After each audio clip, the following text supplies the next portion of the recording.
What is up, guys? My name is Nash and welcome back to another video. Today we're going to be talking about getting started with investing when you're in college, and this might work for high school students as well. The only issue is that you might be under 18 years old. To create an investment account, you have to be over 18, but there is a way to go around this by having your parents or guardians create the account and you could be under them. That should be a topic for a different video. Pretty much I'm assuming that you're in college and you're over 18 unless you're some kind of a genius and you're like 16 years old in college, but I'm assuming most of y'all are 18 and in college or maybe over 18. And the most important thing about investing is that the more time you spend in the market means that you're going to make more money. So imagine if I started investing at 18 years old and I'm 30 years old now.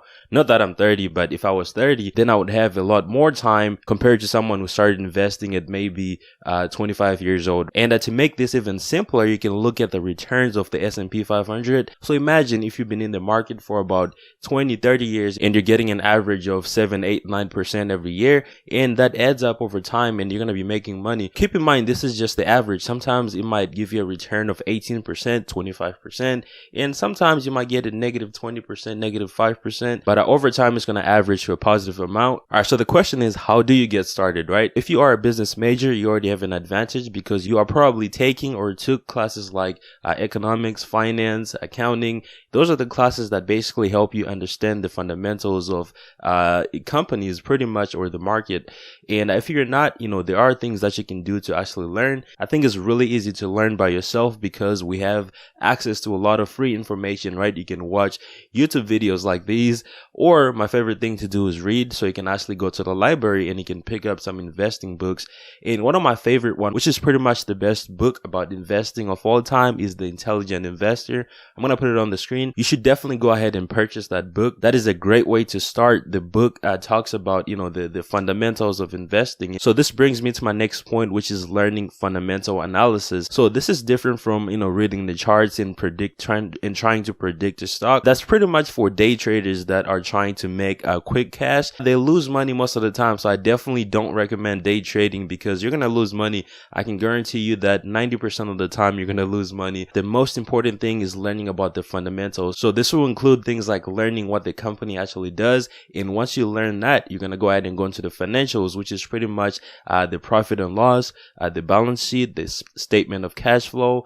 And those are the things you want to learn how to read because they literally tell you how the company is doing, right? So if you look on the profit and loss, you're going to see that the company, has it been making money over the years or has it been losing money? And once you see that, you might want to look at the statement of cash flows and you're going to be able to see the cash flow. And you can also look on the balance sheet if you want to know how many assets and liabilities they have. Or you can learn about things like the market cap. You can learn about the PE ratio, the dividend yield. There's so much to learn, but I recommend picking any book really on fundamental analysis, and you're going to be able to learn how to actually tell if a company is valuable, right? Because when you buy these stocks, you're not planning on selling them next week. I want you to plan on holding these for 5, 10, 20 years.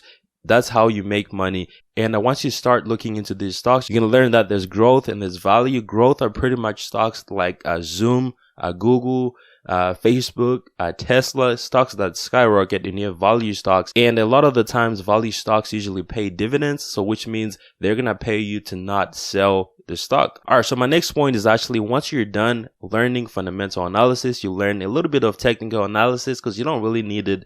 You're going to go ahead and actually create your first trading account. Now you have a lot of options when it comes to which brokerage you want to trade stocks on. For this, I'm going to tell you one thing. Go for the free ones. Never go for a brokerage that's going to charge you to trade stocks. Don't do that. Go for the free ones. And my favorite one is going to be Robinhood. It is easy to use. You can just go on the app and you're going to be able to figure everything out pretty much.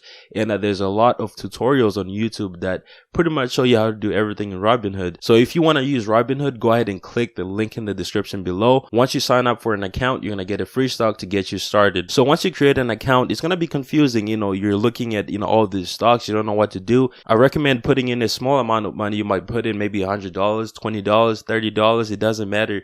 Put in as much as you want to put and just buy some stocks. I would recommend just buying a company that you love. Maybe you like drinking Coca-Cola. Go ahead and buy some Coca-Cola stock and kind of like play around with it. And eventually you're going to get to a point where you feel feel like you kind of like know what's going on, that's when you start putting in a lot more money and actually buying more into the companies that you want to buy into. As long as you stay away from day trading, you're going to be fine. But that is pretty much it for this video. Let me know in the comment section below if you have any stocks or if you use Robinhood. Let me know in the comment section below, and make sure to go ahead and hit the subscribe button below if you haven't already, and I'll see you in the next one. Peace.